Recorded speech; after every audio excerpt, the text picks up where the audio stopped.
Hello, good morning students. Welcome back to your video classes. Today we will start our new chapter 8 winds, storms and cyclone.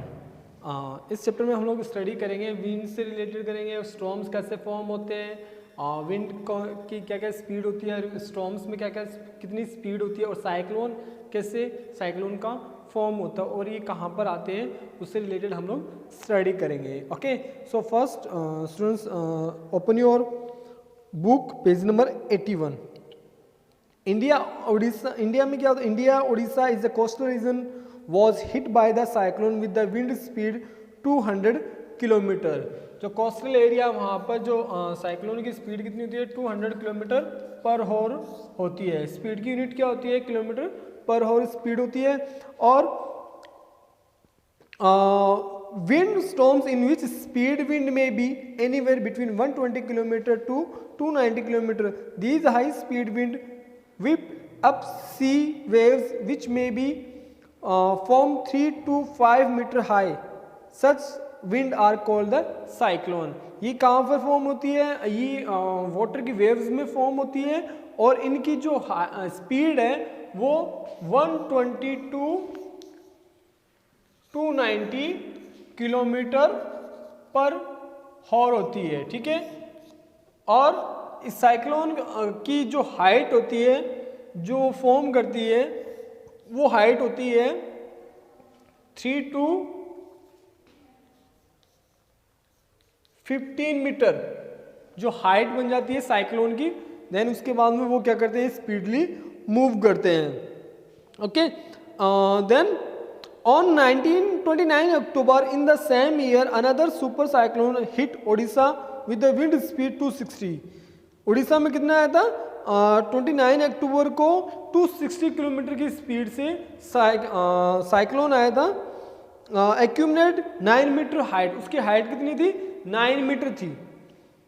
C waves, this cyclone killed 1000 people, they destroyed 45,000 houses and made from the 7 lakh people homeless. और इसमें 49,000 house थे वो क्या हुए, destroy हो गए और 7 lakh people houseless हो गए, जिनका हाउस क्या गया, डिस्ट्रॉय हो गया साइक्लोन की वजह से. Property of the worth 100 crore rupees was destroyed. बहुत सारे 1000 करोड़ रुपए की क्या होगी, प्रॉपर्टी डिस्ट्रॉय होगी. तो ये साइक्लोन, अब ये क्वेश्चन होते हैं सर साइक्लोन कैसे बनता है और साइक्लोन होता क्या है, What are the destructive, it is there anywhere control them, क्या हम उसको कंट्रोल कर सकते हैं, उसकी इंफॉर्मेशन पहले से हमें मिल सकती है या नहीं मिल सकती, इससे रिलेटेड हम लोग इस चैप्टर में देखेंगे. बिफोर द आंसर, देन उसके बाद हम लोग स्टार्ट करते हैं. नेक्स्ट जो पॉइंट है हमारा, moving example to prove that moving air exceeds pressure. Moving air है वो क्या करती है, एक्सेड प्रेशर इंक्रीज करती है नहीं करती, वो हम एग्जांपल देखेंगे क्या होता है उसके अंदर.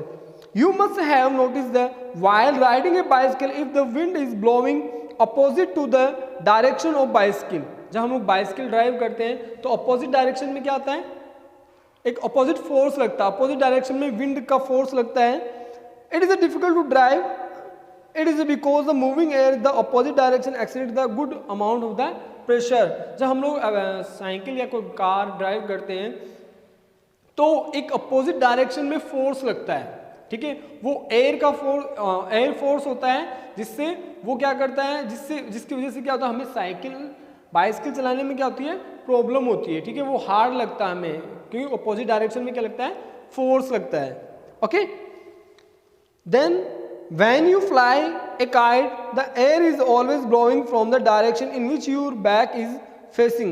It is the pressure of moving air which help in the flying of kite.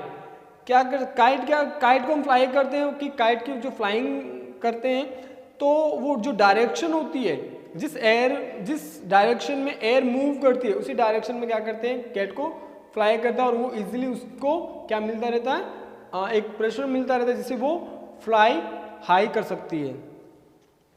Third, while you rowing a sailboat it is always easier to row the direction of wind. It is because the air exerts the large pressure on the sail or the boat. इसको हम example एक balloon के example से भी समझ सकते हैं.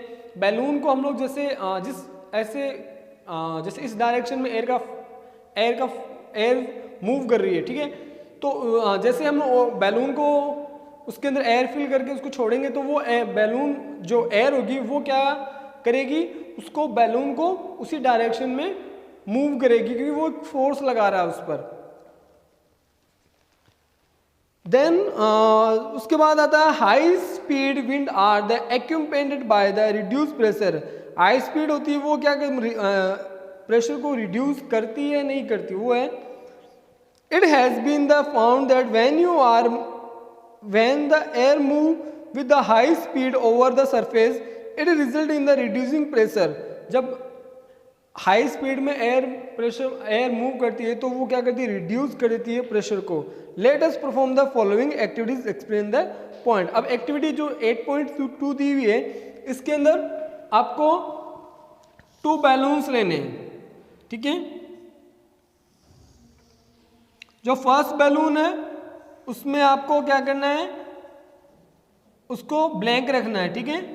Then उसके बाद जो सेकंड बैलून है उसमें हमें क्या करना है, वाटर फिल करना है, ओके। जब आप इसके सेंटर में जो डिस्टेंस है वो रखना है, ठीक है। अब इसको कोई आप रोल करना, कोई भी ऑब्जेक्ट लेना, रोलिंग करके फिर उसको तरफ जो एयर है उसको अपनी तरफ खींचना, ठीक है। तो क्या होगा, ये अपनी जगह पर रहेगा बैलून, बट ये बैलून है वो किसके आ जाएगा, जो आप जिससे आप उसको अपनी तरफ खींच रहे हो, ठीक है। तो वो ये बैलून आपकी तरफ जल्दी आ जाएगा जस्ट बिकॉज इसका जो इसका प्रेशर, इसका मास है वो क्या है, कम है, और इसमें क्या वाटर है इसलिए इसका क्या है, मास ज्यादा है, ओके। देन उसके बाद नेक्स्ट जो example to prove that increase wind speed reduce air pressure. अगर जैसे हम लोग इंक्रीज करेंगे विंड की स्पीड को तो क्या होगा, वो क्या कर देगी, एयर प्रेशर को रिड्यूस कर देगा। अब वो कैसे करते हैं उसके एग्जांपल्स देखते हैं। फर्स्ट एग्जांपल है, when the wind speed is very high the roof of the huts और the tin sheet roof of the godown are blown off, ठीक है। It is because when the wind blow hard over the roof the air pressure fall. जब wind high pressure में move करती है तो वो जो रूफ होती है उससे जब टकराती है तो क्या होता है, वो ऐसे मूव कर जाती है, तो उससे कोई इतना इफेक्ट नहीं पड़ता, ठीक है। The second example is the wing of the aeroplane are design in the such as way that are the above the move faster than the air below them. जैसे अब देखो, कोई भी जो भी फ्लाई करता है, एनीथिंग, चाहे वो बर्ड्स हो, एरोप्लेन हो, लिविंग थिंग्स हो या नॉन लिविंग थिंग्स हो, उनका जो स्ट्रक्चर होता है फ्रंट का, वो स्ट्रक्चर ऐसे होता है, आगे से ऐसा होता है। वो इसलिए होता है, जैसे आप बर्ड्स को ले लेते हैं, ठीक है, उनकी जब हम लोग उनकी चोंच को देखते हैं तो क्या होता है, वो आगे से ऐसे होती है, इस शेप में होती है, ताकि वो क्या करे, उसको जो एयर का जो प्रेशर आ रहा है, ये एयर का प्रेशर आ रहा है इधर, ठीक है, ये एयर का प्रेशर इसको इजीली ऐसे कट कर सके, ऐसे यहां से, ठीक है, ये ऐसे कट कर सके। इसलिए क्या होता है, एरोप्लेन होते हैं उनका जो आगे का जो पोर्शन होता है वो ऐसे होता है, ताकि वो इजीली उनकी जो स्पीड है वो इंक्रीज हो और उनको ज़्यादा प्रेशर लगाने की नीड नहीं हो, इसलिए उनकी आगे का जो पोर्शन होता है वो इस टाइप का होता है, पेनिक होता है, जिससे वो इजीली फ्लाई कर सके और इजीली वो उनको इतना जो प्रेशर नहीं लगाना पड़े स्पीड बढ़ाने में, ओके। देन उसके बाद थर्ड जो एग्जांपल है, insecticide spray pump also work in the same principle. जो इंसेक्टिसाइड जो प्रेशर के हम लोग यूज करते हैं वो भी क्या होता है, सेम ही प्रिंसिपल पर वर्क करते हैं। देन उसके बाद 8.4 fire expends on the heating and contract on cooling. जब फायर को heat expand on heating and contract on cooling, जब कूलिंग ऑब्जेक्ट के से कांटेक्ट में आता है तो क्या हीटिंग ऑब्जेक्ट एक्सपेंड होगा होगा, तो वो एक्टिविटी दी हुई 8.4। इसमें क्या दिया हुआ है आपको, फर्स्ट में आपको बैलून, एक ट्यूब लेना है, ट्यूब में बैलून, ट्यूब से बैलून को एयर फिल करना है, देन उसको क्या करना है आपको हॉट वाटर के अंदर रखना है उस, ठीक है, उस ट्यूब को। जैसे आप हॉट वाटर में रखोगे तो जो उसके अंदर वाटर जो वेपर होगी, जो गैस होगी, उससे वो बैलून क्या हो जाएगा, फिल हो जाएगा, तो बैलून क्या हो गया, फूल गया। देन जैसे ही हम लोग उसको कोल्ड वाटर में रखेंगे उसी ट्यूब को, ठीक है, तो क्या होगा, वो बैलून क्या हो जाएगा, उसके अंदर की जो एयर हो जाएगी वो क्या हो जाएगी, एक्सपेंड हो जाएगी, निकल जाएगी बाहर, और वो क्या हो जाएगा, ऑफ हो जाएगा। तो ये एग्जांपल है आपका expand and heating and contact on cooling का। ओके, देन उसके बाद जो लास्ट पॉइंट है, hot air rise and cold air sink. Normal देखा होगा students, when we burn a, आपने देखा होगा हॉट एयर बैलून, जिसमें क्या होता है, एयर नीचे जो बर्निंग ऑब्जेक्ट होता है वो नीचे लगा होता है, सिलेंडर्स वगैरह लगे होते हैं, तो और वो फ्लाई करते रहते हैं। तो वो क्यों होता है स्टूडेंट्स, उसका रीज़न ये है कि जो एयर होती है वो क्या करती है, वो हॉट एयर होगी, वो क्या करती है, राइज होती है, क्योंकि वो लाइट वेट होता है, उनका वेट क्या होता है, लाइट होता है, जिससे वो इजीली फ्लाई कर सकते हैं। और कोल्ड एयर सिंक क्यों होती है, क्योंकि उसका वेट क्या होता है, ज़्यादा होता है, इसलिए। When we burn a heap और ड्राई लीव्स और ग्रास और paper, the smoke rise upward. Smoke कहाँ जाता है, अपवर्ड जाता है ना।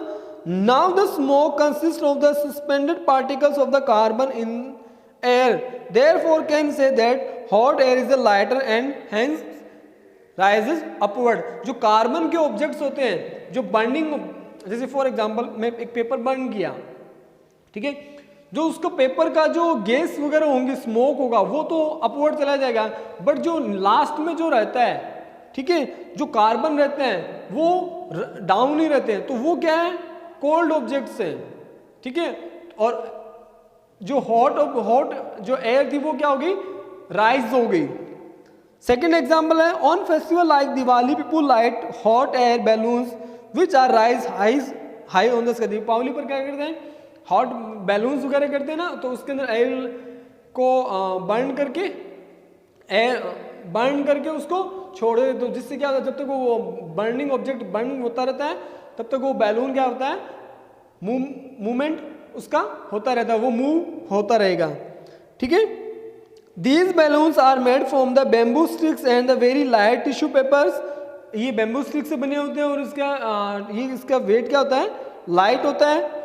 In the middle of this balloon place in the earthen oil lamp, और इसके बीच में क्या होती है, अर्थन ऑयल लैम्प होती है।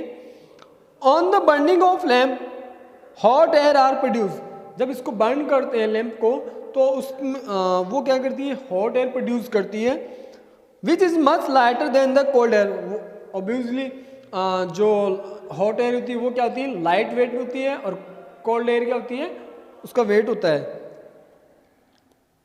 It does the balloon rise up in the sky. इसलिए क्या होता है, वो बैलून क्या करता है, स्काई में फ्लाई करता है। ओके स्टूडेंट्स, नेक्स्ट वीडियो में हम लोग स्टडी करेंगे formation of the wind due to the uneven heating on the earth. Okay, thank you, have a nice day.